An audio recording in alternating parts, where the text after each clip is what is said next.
It'll be when you first learn to walk that I get daily demonstrations of the asymmetry in our relationship.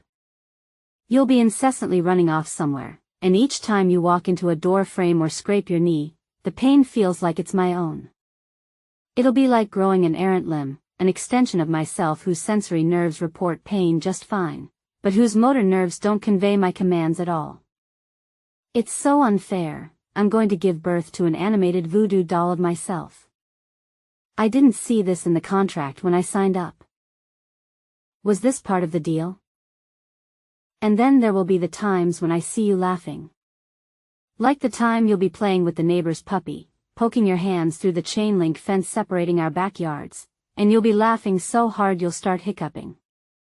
The puppy will run inside the neighbor's house, and your laughter will gradually subside, letting you catch your breath.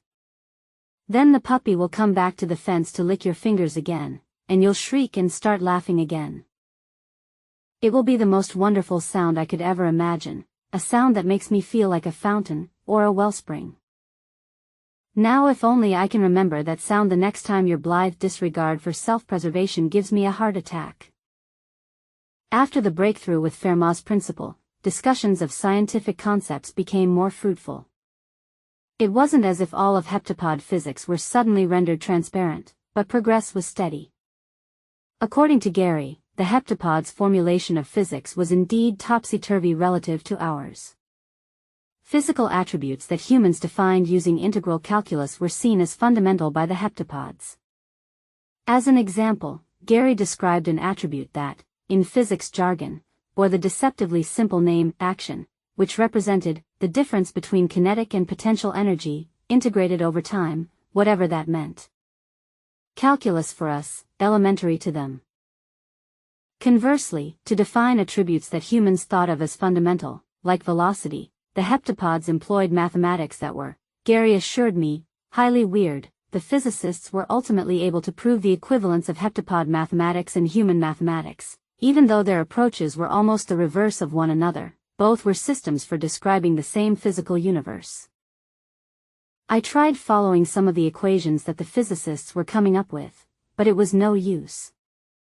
I couldn't really grasp the significance of physical attributes like action. I couldn't, with any confidence, ponder the significance of treating such an attribute as fundamental. Still, I tried to ponder questions formulated in terms more familiar to me. What kind of worldview did the heptapods have, that they would consider Fermat's principle the simplest explanation of light refraction? What kind of perception made a minimum or maximum readily apparent to them? Your eyes will be blue like your dad's, not mud brown like mine. Boys will stare into those eyes the way I did, and do, into your dad's, surprised and enchanted, as I was and am, to find them in combination with black hair. You will have many suitors. I remember when you're 15, coming home after a weekend at your dad's, incredulous over the interrogation he'll have put you through regarding the boy you're currently dating.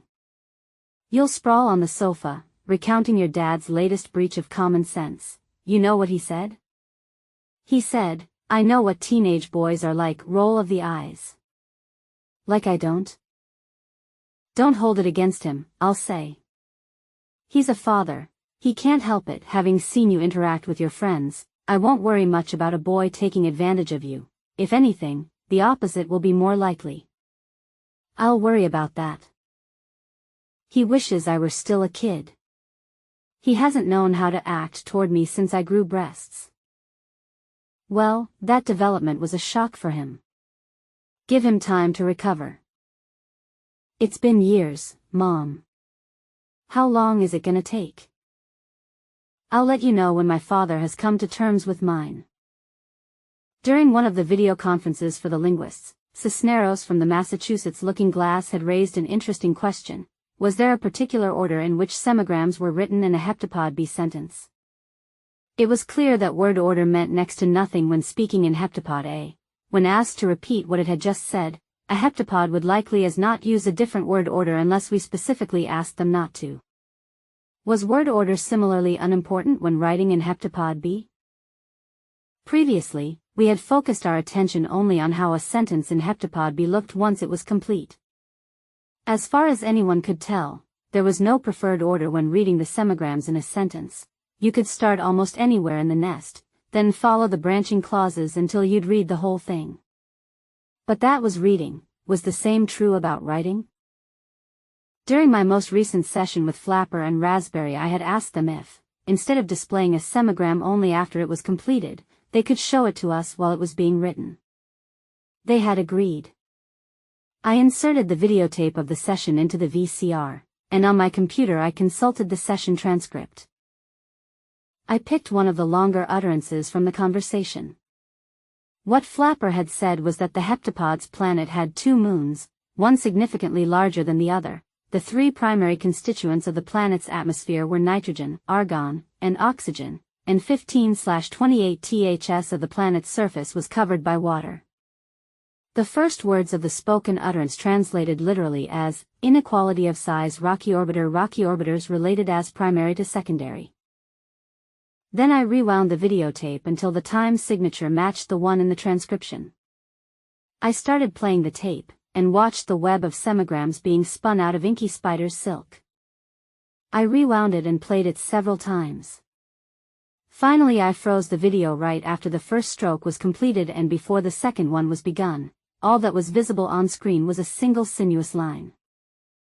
Comparing that initial stroke with the completed sentence, I realized that the stroke participated in several different clauses of the message. It began in the semigram for oxygen, as the determinant that distinguished it from certain other elements. Then it slid down to become the morpheme of comparison in the description of the 2 moons' sizes, and lastly it flared out as the arched backbone of the semigram for ocean, yet this stroke was a single continuous line, and it was the first one that Flapper wrote. That meant the heptapod had to know how the entire sentence would be laid out before it could write the very first stroke.